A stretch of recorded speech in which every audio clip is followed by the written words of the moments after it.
की बात है, एक बार एक गरीब और बूढ़ा आदमी एक राज्य में रहता था।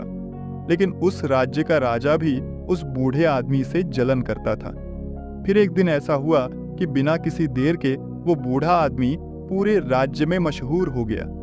ये कहानी सुंदर राज्य के एक बूढ़े आदमी की है जो अपना गुजारा जंगल की लकड़ियां बेचकर करता था। वो गरीब था, लेकिन लोग उसके अजीब अल्फाजों और उसके सफेद घोड़े के लिए उसे जानते थे। उस बूढ़े आदमी के पास एक बहुत ही खूबसूरत सफेद घोड़ा था। ऐसा घोड़ा पूरे राज्य तो क्या, आसपास के राज्यों में भी नहीं था, जिसके वजह से राजा तक उस बूढ़े आदमी से जलन करता था। बहुत अमीर लोगों ने उस घोड़े को खरीदने की कोशिश की। राजा ने भी कई बार सोने के सिक्के तक ऑफर किए, लेकिन वो बूढ़ा आदमी किसी भी लालच से प्रभावित नहीं हुआ।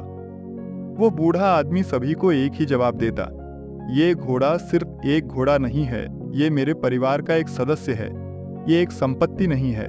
मैं पैसे के लालच में अपने परिवार के सदस्य को नहीं बेच सकता। एक सुबह बूढ़े आदमी ने देखा कि घोड़ा अस्तबल में नहीं था। बूढ़ा इधर उधर ढूंढता रहा, लोगों से सवाल किए, लेकिन घोड़ा नहीं मिला। ये खबर पूरे राज्य में फैल गई।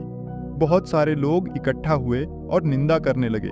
हमें पहले से पता था कि एक दिन घोड़ा चुराया जाएगा। ये बूढ़ा आदमी बहुत गरीब और कमजोर है, आखिर वो इतने कीमती घोड़े की रखवाली कैसे कर सकता था। एक आदमी हंसकर बोला, तुमने बहुत नुकसान उठा लिया, इससे बुरा क्या हो सकता है।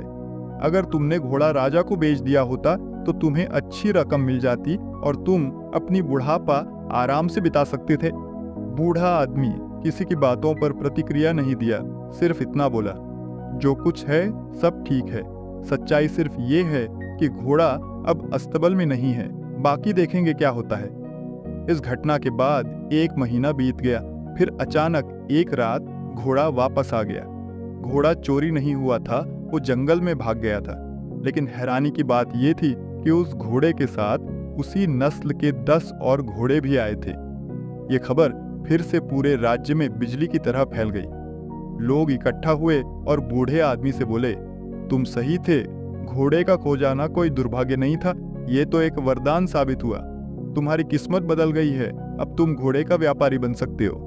बूढ़ा आदमी शांत रहा और बोला, सच तो ये है कि 12 और घोड़े आए हैं, जो कुछ है सब ठीक है, बाकी देखेंगे क्या होता है। बूढ़े का बेटा इन जंगली घोड़ों को काबू करना सीखने लगा, लेकिन सिर्फ 3 दिन बाद उस लड़के की टांग एक जंगली घोड़े से गिरकर टूट गई। लोग फिर से इकट्ठा हुए और